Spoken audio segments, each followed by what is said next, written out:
Aminbeg.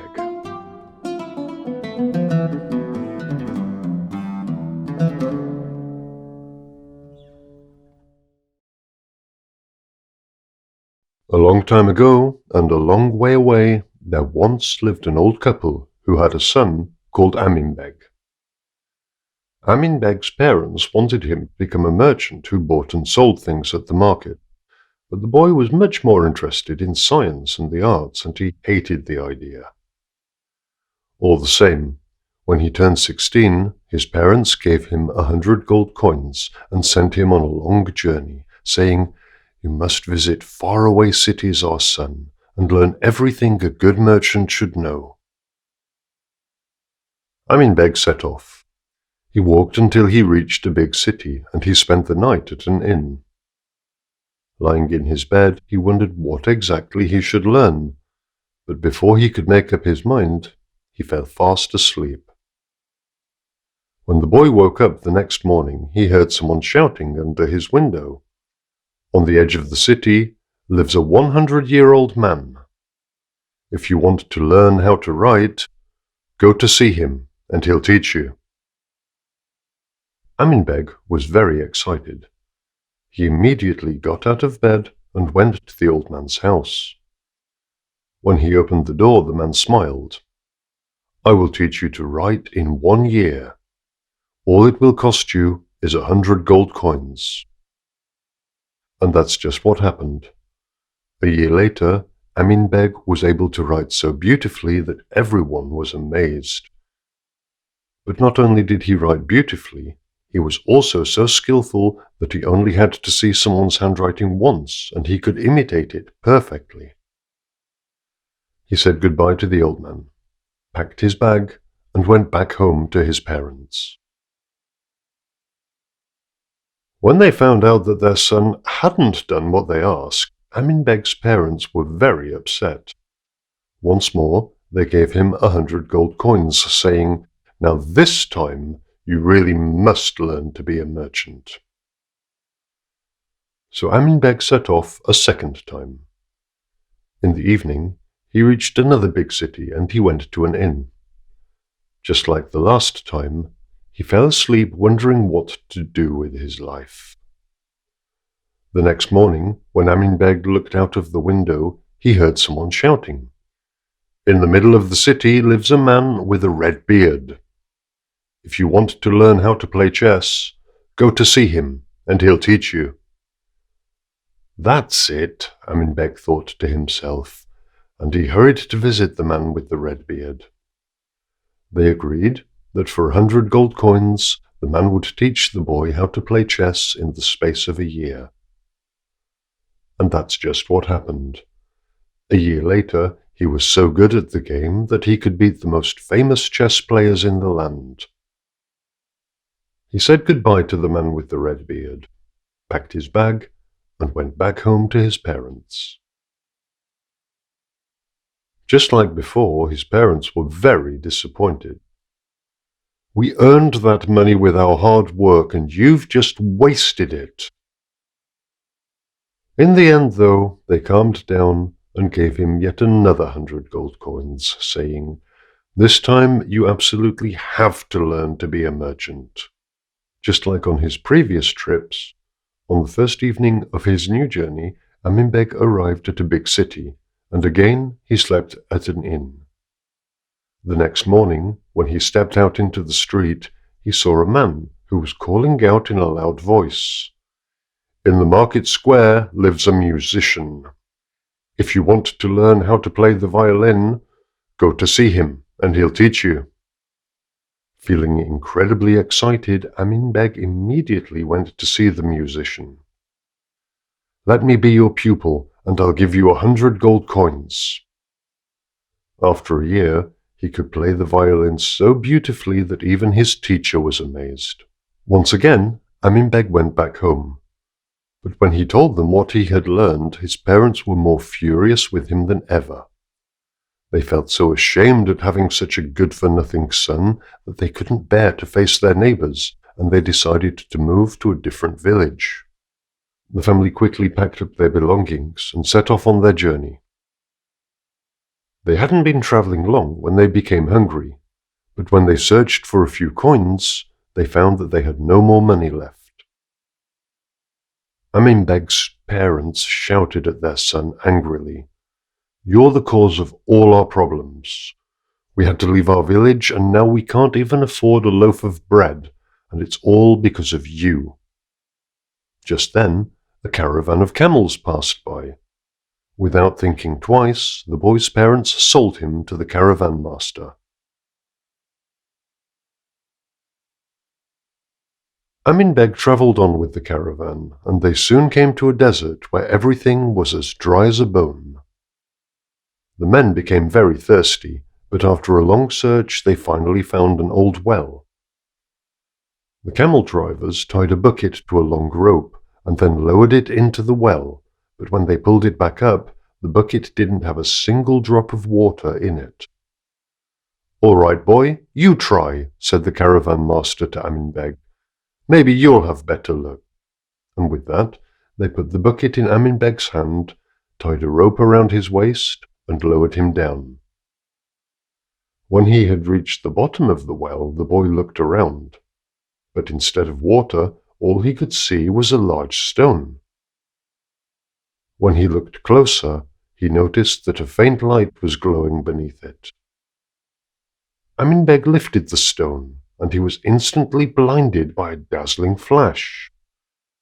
He had uncovered a deep hole, which was filled to the brim with gold. Without thinking twice, he filled the bucket and shouted for it to be pulled up. The camel drivers were delighted, and they lowered the bucket once more. When the last grain of gold was gone, Amin Beg tied the rope around his waist again. "Help me get back out," he called. But when he was only halfway up the well, the men started talking among themselves. "If we pull him up," they said, "he'll claim all of the treasure for himself." So they cut the rope, and the poor boy fell back down to the bottom of the well. For a while he just lay in a daze, and then he began wondering how he could escape from his underground prison. As he began to grope in the dark, his hand bumped against a heavy iron plate. He lifted it and saw a twisting tunnel. Amin Beg bravely set off down the tunnel, and before long he reached an enormous cave. At the back of the cave he spotted a figure who looked sad and sick and tired. It was the spirit of the wells. The boy approached and bowed respectfully. The spirit growled angrily, but Amin Beg wasn't the least bit afraid. Just then he spotted a violin in the corner and asked if he could take a look at it. The next moment he began to play the instrument, and the music he made was so beautiful that the spirit of the wells was cured of his illness in the blink of an eye. "How did you get here?" asked the spirit, who was feeling much friendlier now, and Amin Beg told him all about how the greedy camel drivers had treated him. "You don't know how much you have helped me," said the spirit, "but now let me help you." And with that, he put the boy on his back, and a second later they were standing by the top of the well.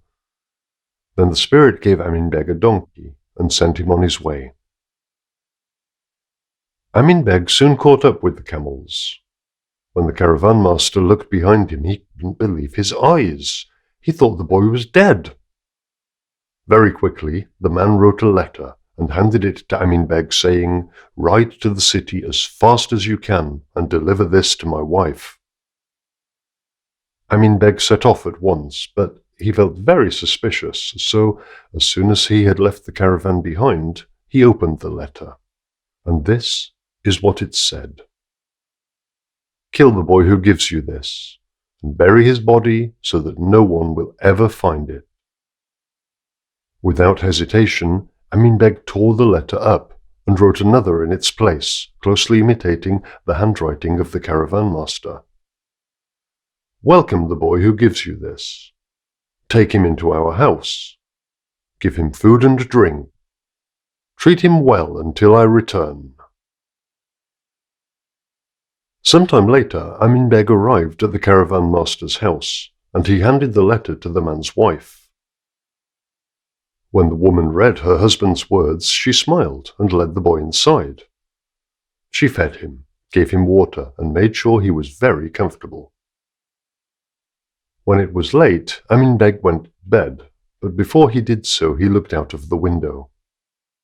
He saw that all of the houses in the city were in darkness except for the biggest one of all, where the windows were brightly lit up. "Why is someone burning candles at this time of night?" he asked the woman. "Who lives in that house?" "That's no house," she replied. "It's a palace. The lord of the city lives there. He loves chess, and I bet he's still playing now. He's almost unbeatable, but they say that he'll give all his power and wealth to whoever defeats him in a game." As soon as the sun had come up, Amin Beg went to the palace. "How can I help you, my friend?" asked the lord. "I've heard that you're very good at chess, and that no one can beat you," replied Amin Beg. "I've come to try my luck." "Very well," smiled the man. "If you win, my power and my wealth are yours. But if I win, your head is mine." "It's a deal," said Amin Beg bravely. And with that, they sat down at the chessboard to play. Amin Beg won 3 games in a row. He was just about to set up the board for a 4th game when the lord stopped him. "I'm old. I'm tired of governing this city. I've been looking for the right person to take over from me, and I do believe I have just found him." So it was that Amin Beg became the new lord of the city and received all of the old man's wealth. In the meantime, the caravan arrived, and the caravan master hurried home. "Well, my wife, did you do what I told you to in my letter?" "I did," replied the woman. "I welcomed the boy. I fed him and treated him like he was our own son." "Oh, you fool!" shouted the caravan master. "That's not what I wrote at all. Fetch me that letter, and I'll read it to you if you're so brainless." The woman handed her husband the letter, but when he read it, he could hardly believe his eyes. This is what it said. "Welcome the boy who gives you this. Take him into our house. Give him food and drink. Treat him well until I return." The caravan master was so angry he didn't know which way to turn. "Where is the little devil?" he screamed. "In the palace," said his wife. "He's the new lord of the city." Not long after that, Amin Beg's parents arrived in the city.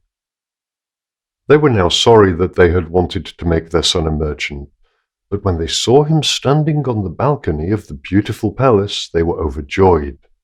He had grown up to be not just a man, but a lord. With his thirst for science and the arts, he had realized his dreams.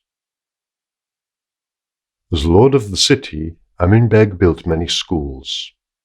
All of the citizens became educated and cultured, and Amin Beg's fame spread all over the world.